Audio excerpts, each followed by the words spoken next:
I am reaching out to you guys today because Alex really needs help. I am Alexis's partner, and I'm here to tell you our story and what's going on with him from my perspective. I want to thank everyone who's helped him out. It is way out of my comfort zone to publicly ask for help of any kind. I'm a teacher. I do have a career. Alex and I have reached the limit in terms of how far we can go and do this on our own. And there have been donations up to this point, which have been extraordinarily helpful, getting him his medicine, his care. I have become Alex's caregiver over time.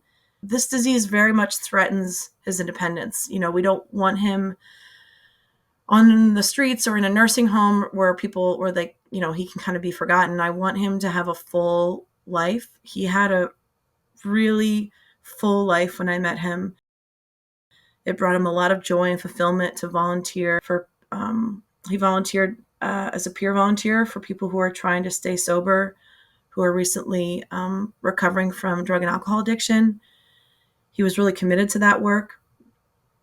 He was training to become a yoga teacher. He was running and teaching music. Loved his life. He had designed a wonderful life for himself. He was just like a gentle person who I just wanted to be around all the time. In 2020, when the coronavirus hit the world, Alex fell sick and he just didn't get better. And it left him with long COVID. If you've done some reading about it, is causes what we call dysautonomia, which is a larger umbrella term for any disease that causes your nervous system that takes care of your automatic responses like heart rate, creating enough blood, filtering water and kidney function, liver function, getting enough oxygen to your brain, all that stuff, breathing, all that stuff becomes less automatic. So you have to watch it. Like when he stands up, he has to pause for a moment because his blood pressure his body doesn't know how to equalize his blood pressure. His heart races, his vision goes black, and then he falls down. So as a result of this condition, can also not use his hands like he used to.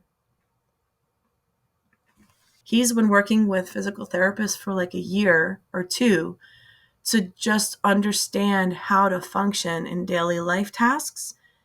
He's unable to work. When you're in pain all the time, it really beats you down. And it's really been challenging. So I've really seen firsthand how debilitating this has been. Like every day he wakes up dizzy, lightheaded, nauseous, vomiting, fainting.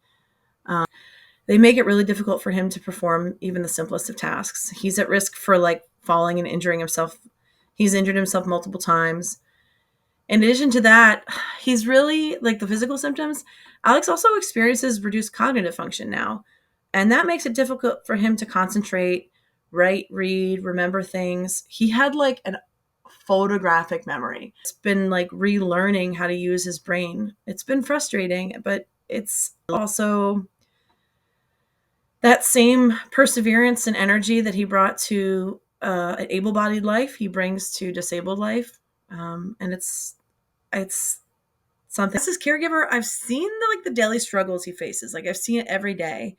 And his condition has been a huge adjustment for both of us. Having a chronic illness can be isolating. As two people who never had to deal with disability, physical disability, is significantly burdensome because of the need for funds for medical treatment and also daily living expenses, because it will help him better manage his symptoms and maintain his independence. And one of the things maintaining your independence is one of the most precious things you can do. So any donation that you give will help him accomplish that goal. We're going to raise about $30,000. He needs $18,000 for his treatment, which insurance does not cover because it is recently out of the research phase. But he has it on good authority that it may be successful for him because he tested positive for a genetic marker for this treatment.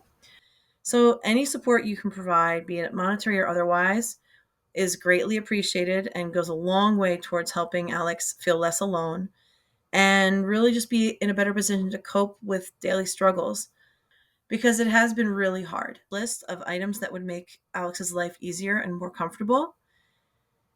If you'd like to contribute in that way, please visit the link to the wish list is in the notes of this video. It's linked in the video. or the bio. Interested in learning more about POTS, we've shared some information below. And we just wanted to say thank you for listening and giving us some of your time.